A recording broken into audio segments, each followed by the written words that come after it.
បន្ទាប់ពីទទួលដំណឹងថាយងស្រីនេះបានបាត់បង់ជីវិតទាំងសម្រាប់កូនទៅបាន2ខែបុរសម្នាក់នេះស្រាប់តែបន្ទោសខ្លួនឯងដែល5ឆ្នាំមុនបាននាំនាងមកចូលក្នុងបណ្ដាញសង្គម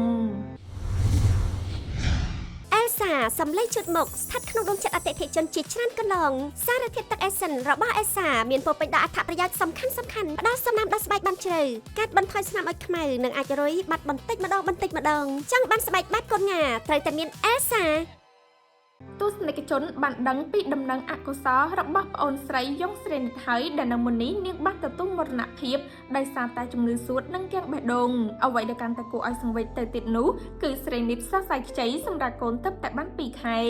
គ្រាន់តែឃើញដំណឹងនេះភ្លាមអ្នកប្រើប្រាស់បណ្ដាញសង្គមជាច្រើនបង្ហាញការសោកស្ដាយនិងតក់ស្លុតខ្លាំងមែនទែនព្រោះនាងទៅតែមានអាយុ17ឆ្នាំតែប៉ុណ្ណោះ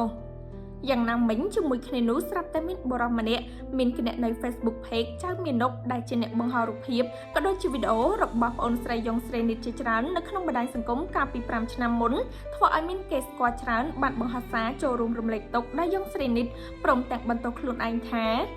សូមឲ្យក្មួយទៅកាន់សុគតិភពហើយក៏សោកស្ដាយដែលនាំនាងមកកាន់សង្គមសូអស់មួយនេះជាក់ស្ដែងក្រោយឃើញបែបនេះហើយអ្នកប្រើប្រាស់បណ្ដាញសង្គមជាច្រើនបាននាំគ្នាបញ្ចេញមតិថាកុំឲ្យចៅមីនុកបន្តខ្លួនឯងអីឥឡូវប្អូនស្រីយងស្រីនិតទៅបានស្ងប់សុខហើយមានតែចូលរួមរំលែកទុក្ខឲ្យនាងបានទៅកាន់ទីឋានស្ងប់សុខកុំបីឃ្លៀងឃ្លាតឡើយកុំឲ្យអាយុខ្លីនិងអផុតដូចជាតិនេះសាសំឡេងជូតមុខស្ថិតក្នុងដួងចិត្តអតិថិជនជាច្រើនកន្លងសារធាតុទឹកអេសិនរបស់អេលសាមានពោពេញដោយអត្ថប្រយោជន៍សំខាន់ផ្ដល់សំណើមដល់ស្បែកបានជ្រៅកាត់បន្ថយស្នាមឲ្យខ្មៅនិងអាចរុយបាត់បន្តិចម្ដងចង់បានស្បែកបែបកូនងាត្រូវតែមានអេលសា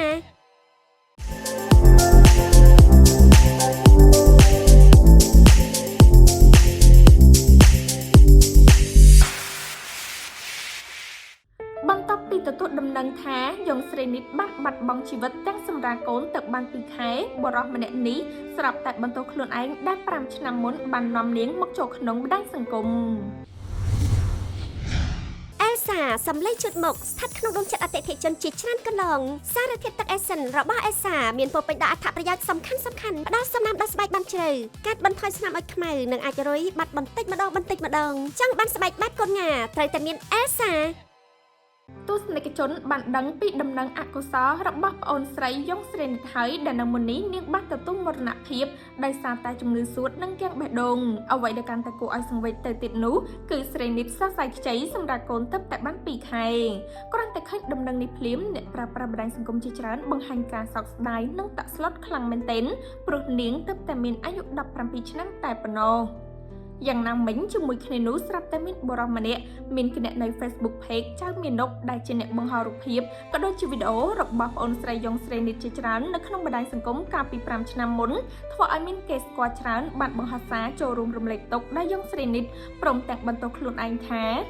សូមឲ្យក្មួយទៅកាន់សុគតិភពហើយក៏សោកស្ដាយដែលនាំនាងមកកាន់សង្គមសូអស់មួយនេះជាក់ស្ដែងក្រោយឃើញបែបនេះហើយអ្នកប្រើប្រាស់បណ្ដាញសង្គមជាច្រើនបាននាំគ្នាបញ្ចេញមតិថា